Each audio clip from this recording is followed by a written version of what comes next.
Hello stars, I'm Luminousz Ztarr. Welcome to the channel. Mwah! Thank you guys and gals so much for your subscription.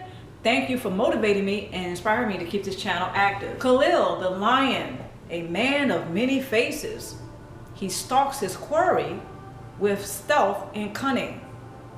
What secret binds him to his victims? I just read for you or quoted for you a book entitled The Lion's Game.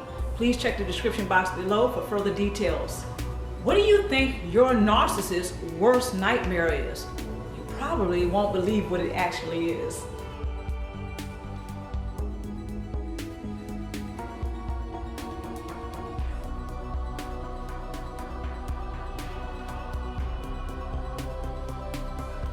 When you go to your mental health care practitioner, or actually in general, when anyone goes to their mental health care practitioner or their counselor, what's one of the main questions that's often asked?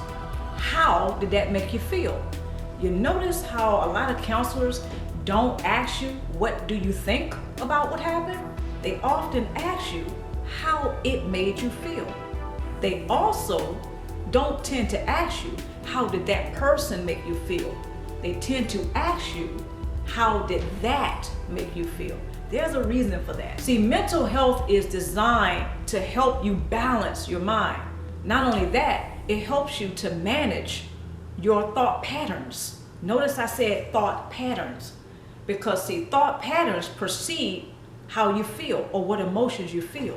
Thought patterns greatly influence the emotions that we feel, the emotions that we experience. One of the reasons why mental health care practitioners or counselors ask you, how do you feel, is because the thoughts precede how you feel. Your mental health is very important. It actually helps you to manage your relationships. In other words, to get what you want out of the relationship. Having a healthy relationship, being loved, cared for, and being able to express that when it doesn't happen. Mental health is very important to be able to achieve all of that. So when a mental health care practitioner or your counselor asks you, how did that make you feel? One of their main objectives is to see how you tend to feel about things. One of the reasons why counselors ask us that question is because they're trying to see your thought patterns or how you tend to think. Because how a person tends to think usually dictates or influences how they tend to feel about what they are experiencing. So when it comes to the narcissistic codependent relationships, this is very key. This is why journaling is very important, along with going to your mental health care practitioner, along with going to a counselor, someone that's going to help you to manage. They can help you to manage what you are thinking or how you tend to think. Your thought patterns precede how you feel. The thoughts come before the feelings. The thoughts influence the emotions. So if you perceive and think a particular way about your relationship, then that means you're going to tend to feel certain emotions, such as anger, such as sadness. This is why we are in the sunken place a lot more often than we really want to be. So our counselors ask us, how do we feel after we get finished describing to them what we went through with our narcissist or any of our relationships. I'm sharing this experience with you because I've gone to counselors. I'm not ashamed to say that. But what I've noticed, when I used to journal, one of the things that I've noticed was that tended to be a pattern. Whenever I would describe what I was going through in any of my relationships, the counselor would ask, well, how did that make you feel? They didn't ask me, how did that person make me feel? Or how did they make me feel? They didn't ask what I thought about the experience. They asked me, how did it make me feel? So when we think about our experiences, our thought patterns dictate how we feel. This is what a lot of mental health care practitioners and or counselors, I think they know. And that is, your mental health is important because it helps you to manage how you're feeling. Your thought patterns are related to how you feel. So the way you perceive what's going on in the relationship, so when you're going through all of the shenanigans, when you're experiencing the narcissists and cluster B personality types engaging in all the diabolical tactics, it makes you feel a certain way. So when you perceive it a particular way, that's when your emotions come in. That's when your feelings come in. So when we think about what we're going through, it tends to dictate how we're going to feel about it. Change your thoughts, change your behavior, and your life changes. Okay, so we can't control what the narcissist and cluster B personality is going to do, but we can do is realize that we're the ones that are changing. I just think it's a beautiful thing once it's discovered that your thoughts really dictate your feelings. Okay, so when you perceive the narcissist and cluster B personality type, then that's going to dictate how you feel about them and actually how you feel about the relationship. Not saying that what they're doing is not what they're doing. Let's make this clear, okay? I want to make this very clear. Narcissists and cluster B personality types do tend to pull shenanigans. They do tend to engage in diabolical tactics. All for the narcissists apply. But again, here's the beauty of it all.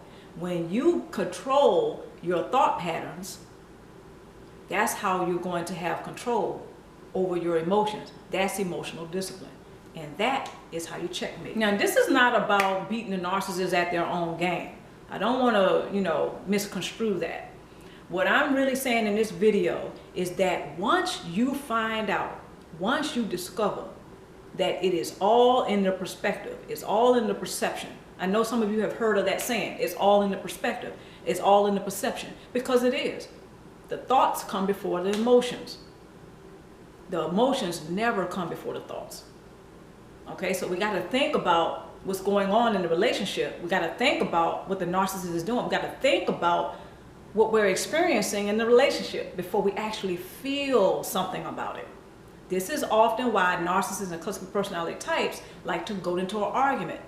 They're trying to figure out which buttons to push. Okay, which red button is going to get you to become reactionary. You become reactionary because you have lost control of your emotions. You feel all this stuff about the lies, the manipulation, all the cheating. See, you're feeling something about it, but you first think about it. You have to put it in your mind first. So you think and then you feel. Narcissists exploit once you express your emotions. Your emotions are energy in motion. So your emotions, they have to move. You're comprised of energy. I'm comprised of energy. So when we start to think and feel, all of that is energy.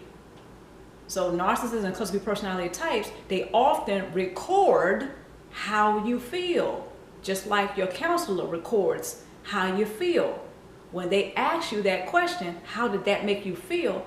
They often start to record it. They don't talk about what you're thinking because they know that your thinking pattern is what dictates your emotion. Okay, so and I'm not trying to say that I know for certain that all counselors think this and know this. No, I'm not saying that. In general, from my experience, this is what I've discovered. Counselors tend to ask you how you feel because it helps them to know or give them a pretty good snapshot of what your thought patterns tend to be. Not that they can read your mind and they know what you're thinking. No, your thought patterns. How do you tend to think when you're experiencing your relationships, when you're experiencing life? Because this dictates how you tend to feel. If you are in the sunken place a lot, that means you're probably in despondency a lot. You're probably feeling sad a lot. You're probably angry a lot. That comes after you think about what's going on. So narcissists also record how you're feeling. They mimic you. See, then they know which red button to push, and they push it.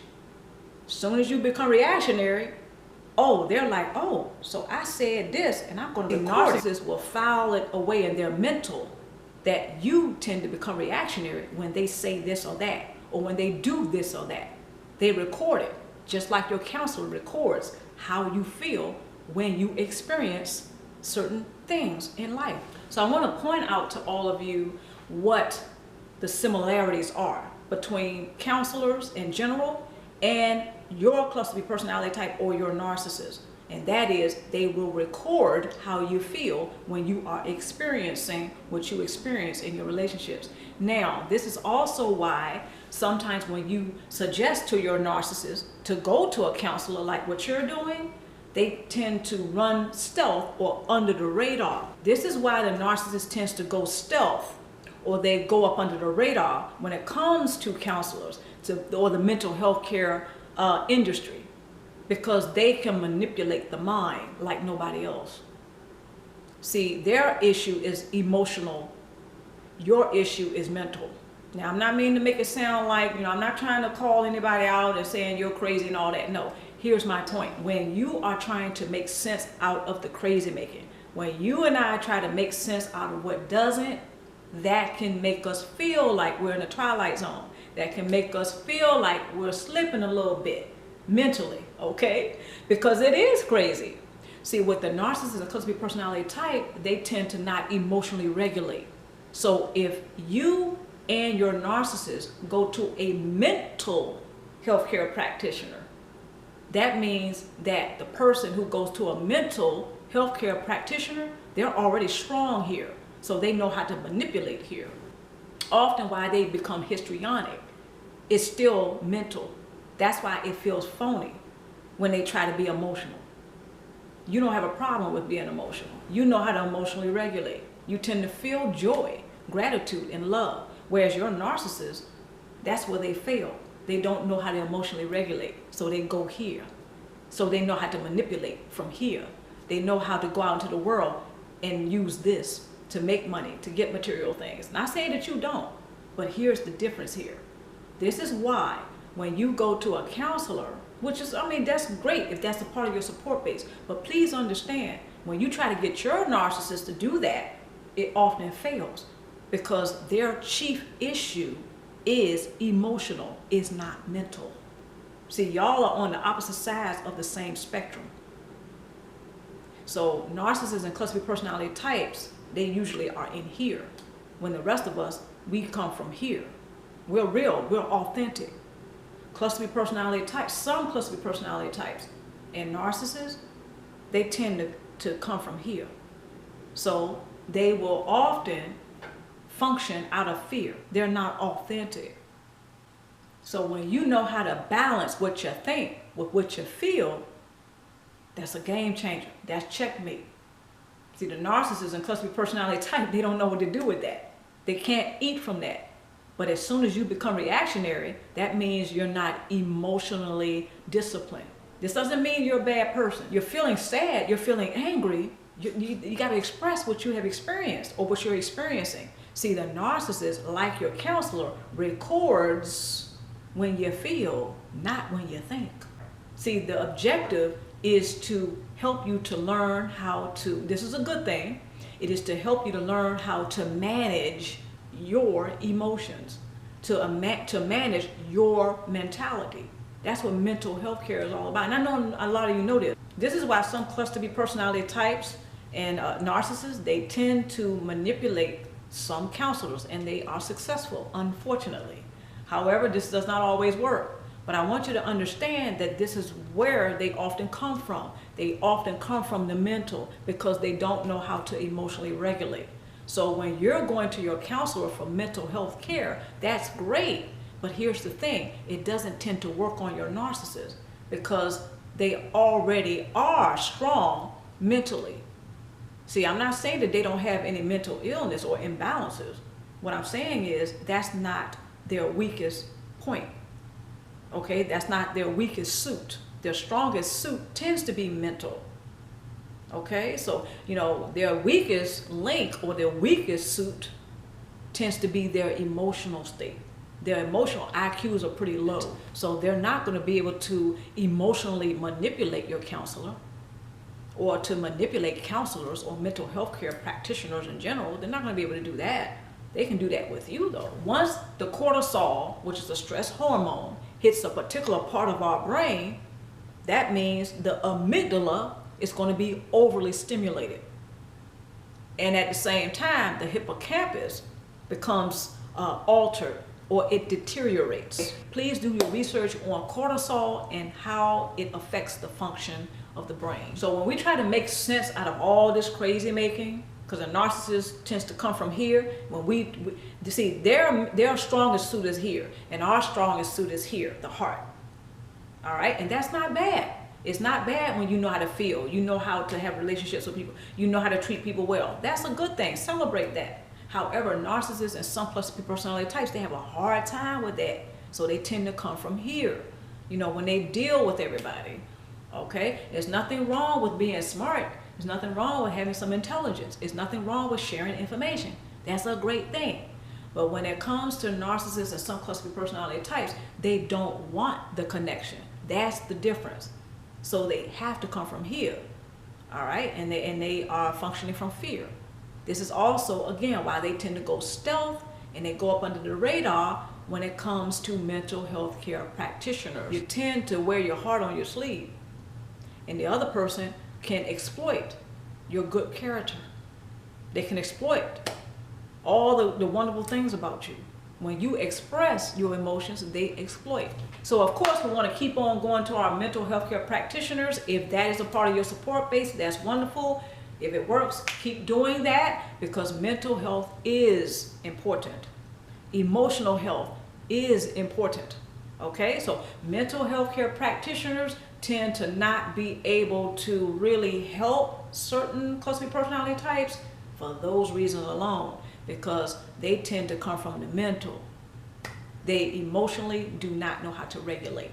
That's their chief issue. So if they were to go to a doctor, that would be their chief issue. That would be their chief complaint, not being able to emotionally regulate.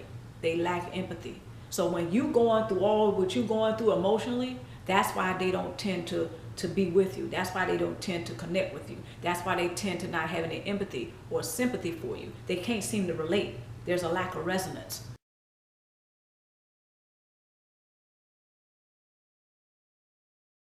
The absolute worst nightmare of your narcissist is that they will end up opening up their hearts while they're losing their mentality.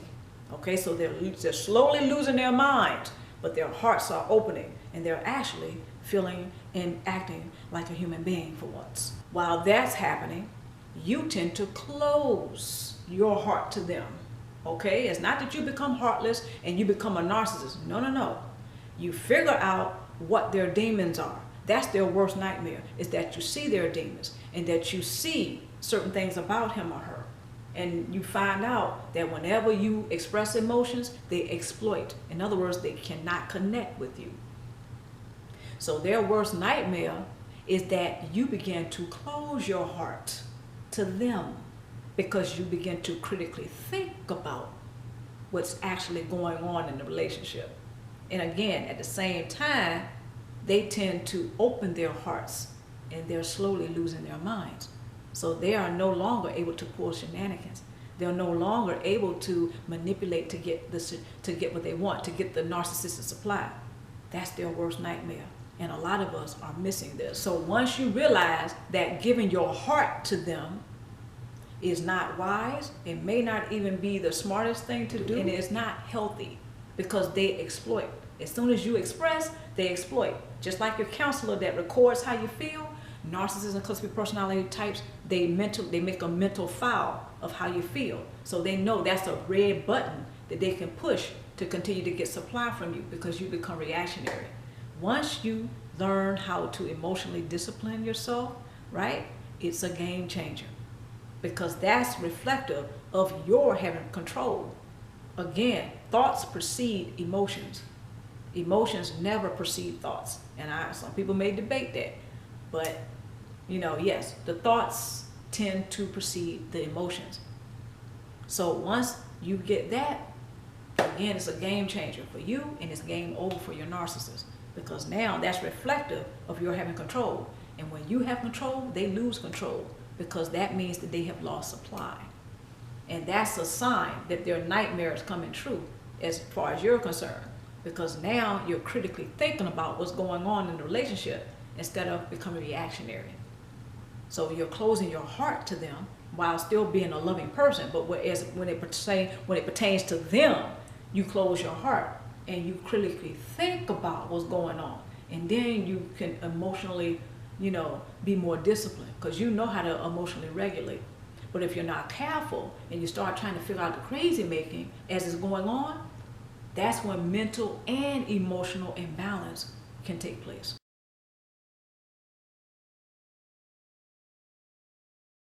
Tool number 1, discontinue to become emotionally available to your narcissist. Instead, critically think about what's going on in the relationship. Tool number 2, build your support base in order to have a safe place or an emotionally safe place to express what you have been experiencing. Tool number 3, remember your life has purpose. Your narcissist's pain is none of your business, so don't make it any of your business. Stay focused on thriving forward. After all, you've been through a lot. You need to take care of yourself. So whenever you try to, figure out the crazy making as it's happening, again, that's where imbalance can come in. This doesn't make you a bad person. Remember, the narcissist's worst nightmare is that you will start to critically think about